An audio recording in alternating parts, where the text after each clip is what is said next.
give the opening statement from coach, and then take questions after, so raise your hand, please.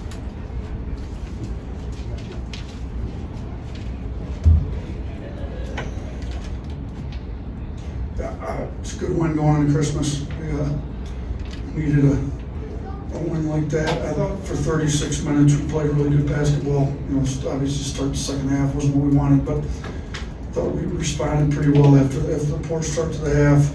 Season high in assists. We told our guys we want them to play for each other, get the ball moving, really make sure that they're playing unselfish basketball. I thought Estrada really led the way in doing that. You know, almost had a triple-double with, I think he had 12, 8, and 7. So I thought that was his best overall game he's probably played here. He's had better scoring games, but just how he managed the floor, rebounded, you know, 7 assists, 2 turnovers. I thought was great. You know, Mark had 5 assists and no turnovers. You know, not one of his better shooting nights by you know, for sure. But I thought, you know, both those guys, their point guards, kind of got the ball moving and took care of it. So happy with the win going into Christmas. Be nice after Christmas we put 40 minutes together, but we'll take 36 after the 3-game stretch we had. Start with Charlie. Hey, you mentioned those 4 minutes coming out of the half. Just what was your message when you were engaged with the team? Yeah, like we can't do this. Like we've been one of the best teams in the country for large parts of most games, and then we just have stretches where we just fall apart and lose everything we built up for 28, 32, 24 minutes, whatever it is. Like I said, our last 4 losses, we've all had a 6-point or better lead against 4 of the best teams, the 4 top 10 teams in the country. And like our winning percentage at 1 point in the second half in all those games is over 75%. So we just, I'd like to see us come out with some fire, some leadership, make sure that we're coming out, the players are leading to make sure our intensity's there, and it doesn't necessarily have to come from the coaching staff. So they figured it out. I didn't think we had it out of the second half. You know, didn't think we had it even after I got the tee, but then they eventually figured it out. Nick Kelly. Yeah, you were talking about Ryland's defense yesterday and praising that, but then he had a really nice night offensively. What do you think of his efforts tonight and what he did, especially from deep? That was great. I thought, you know, he's been about the right stuff the whole year. He's been our best perimeter defender. Other team, as a guy get hot, you know, he always says, put me on him, I got him.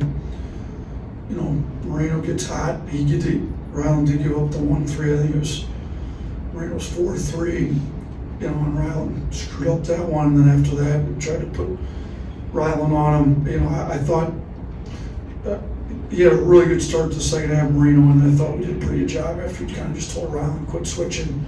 Ryland's going to just stay on him and try to shut him down between him and Trelly. I thought they did a good job, but it was great to see Ryland, you know, have the ball drop.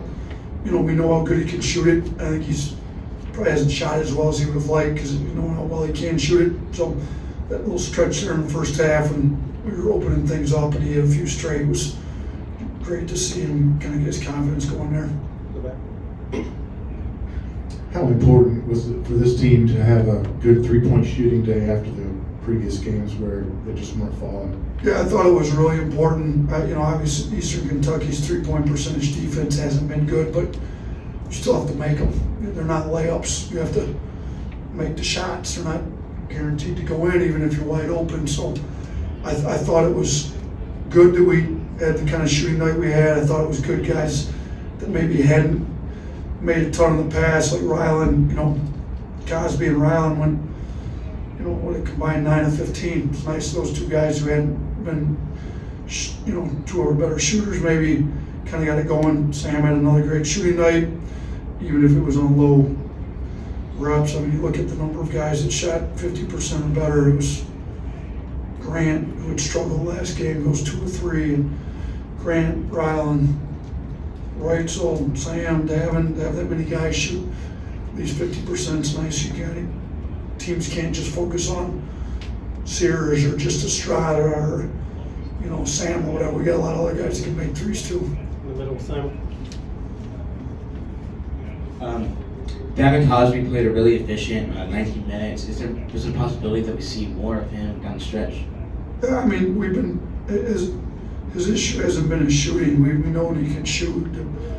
His issue's been his defense, so why he hasn't been able to play as much. And you know, I thought he's been working hard to get his defense better. He's got to continue to work hard.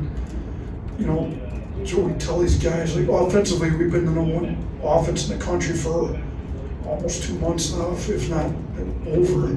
So we're not looking for guys to help our offense. That hasn't been the issue. Our offense has been good enough to beat everybody we played. It's defense has been the issue. So if you haven't proven yourself to be one of our better defenders in practice, you're probably not going to get the shot to play in the game. Davin's working hard. He's been giving an effort in practice. He's doing better. He obviously showed he can shoot it. We have a lot of guys that can shoot it. So again, who can separate themselves from the pack defensively? We've really only had one guy, in my opinion, do that.